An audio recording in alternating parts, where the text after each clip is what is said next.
Thank you, Mr. Chairman, ladies and gentlemen.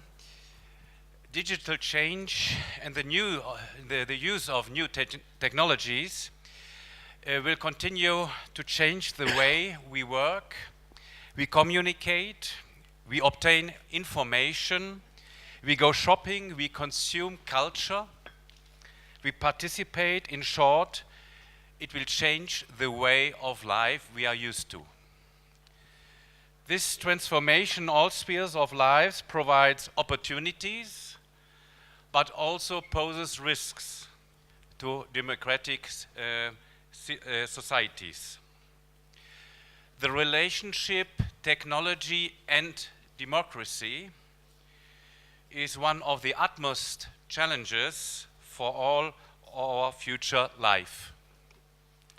We have to face this challenge.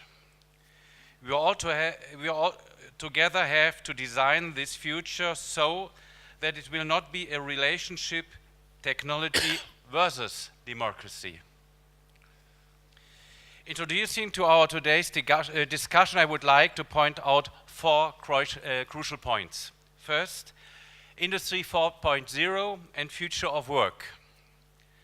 Thanks to digital change, we can unlock the considerable potential for further improving production and manufacturing, logistics, and new business models.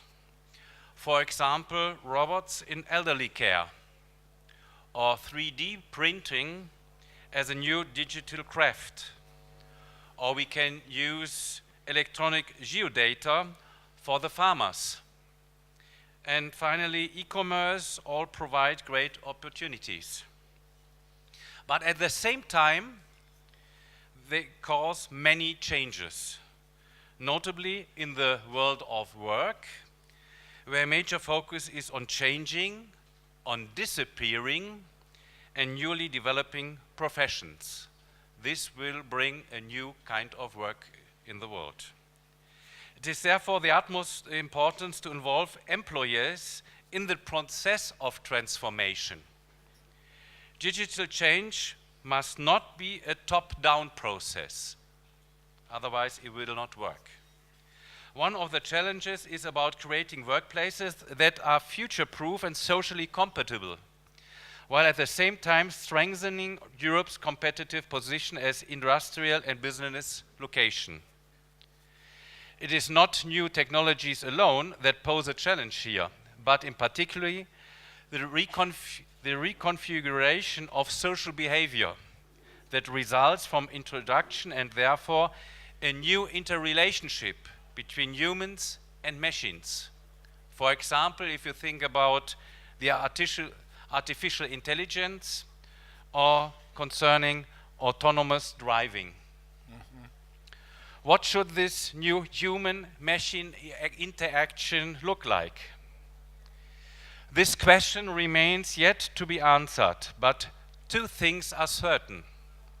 Within the companies, it requires decision-making processes that are based on trust and participation, involving all those persons who are concerned. Secondly, beyond the boundaries of the companies, the change requires the involvement of customers and civil society along existing and emerging value chains. Second, participation. With this disruptive character, digital change brings about a fundamental and sustainable transformation of public participation. This in turn generates new opportunities and risk in regard to our culture of communication and information, as you already mentioned. At the same time, there are risks and negative effects on democracy. Floods of sometimes subjective information or alternative facts can easily isolate citizens in a kind of filter bubble and echo chambers of political opinion. The anonymous nature of internet is also causing a growing brutalization of the democratic debate in our societies. Third, innovation and application of new technologies. Digital change affects invention process and creates new forms of cooperation and transfer of knowledge, findings and ideas between science, industry and society. Open innovation has become the buzzword for state-of-the-art innovation management in the business community. The digital transformation is accelerating product development cycles and competition in general. In future, this will pose a challenge in particular to those companies that do not adapt the new business models to those new technologies and innovation processes. Fourth and last, IT security. In a democracy, it's the duty of the state to ensure its citizens' safety. In a digital world, the state and political institutions can only fulfill their duties if their IT systems satisfy the highest security standards. With its national cybersecurity strategy, our federal government in Germany has developed and implemented a broad catalog of measures to fend off cyber attacks.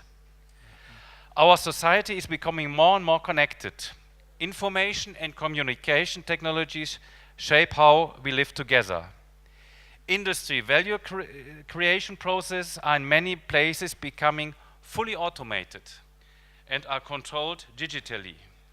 This interconnectedness has many weak points that can become the targets of criminals, of industrial espionage and terrorism in our countries. So, technology sovereignty, in other words, the capacity to develop the key digital technologies independently, should be a major strategic objective in this context. Thank you very much.